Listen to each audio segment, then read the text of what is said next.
So girls, we have already studied this cone, the female cone. Now we want to study the this same thing here, this structure here, that is the megasporophyll.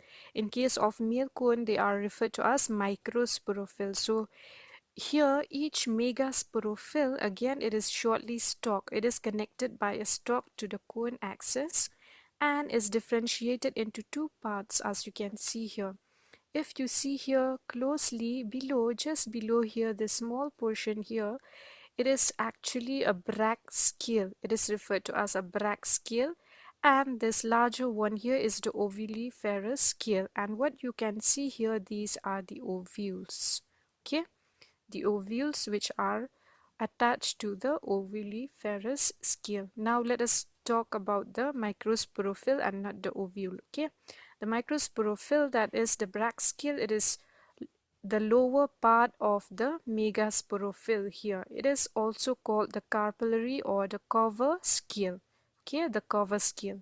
Now the Bract scales, they are usually small, dry, and also membranous structures, and they are attached directly to the cone axis. Okay, and also you can see everywhere these Bract scales, they are arranged spirally around the cone axis.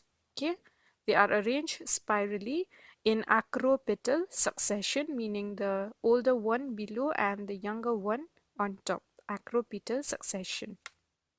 Whereas the ovuliferous scale here, if you talk about the ovuliferous scale, it constitutes the upper part, okay, the lower part here, the Bract scale, whereas the upper part is the ovuliferous scale, and it bears the ovules. Like I had mentioned, each ovuliferous scale, it is thick, large, and woody compared to the Bract scale, and also it is brownish in structure, attached on the dorsal surface of the Bract scale.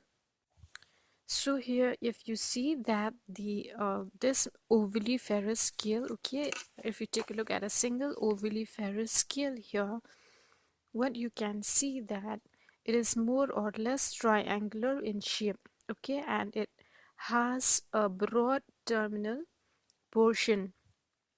Here, a broad terminal portion which is referred to as the apophysis, and a narrow basal portion.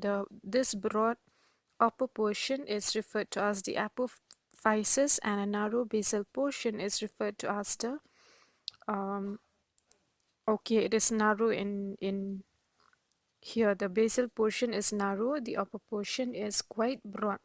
The apophysis, it appears rhomboidal, okay, just like a rhomboid structure. When viewed from the surface view of a cone, it looks like a rhomboid.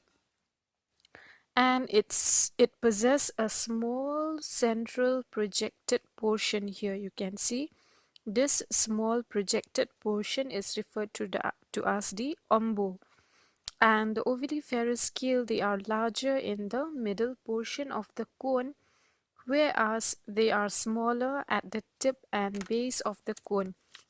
Okay, if you take a look at the ovuliferous scale here, they are smaller uh, at the basal portion, they are smaller, okay, and they are smaller at the tip as well. But here in the middle portion, they are very large. Okay, the larger portion is quite large.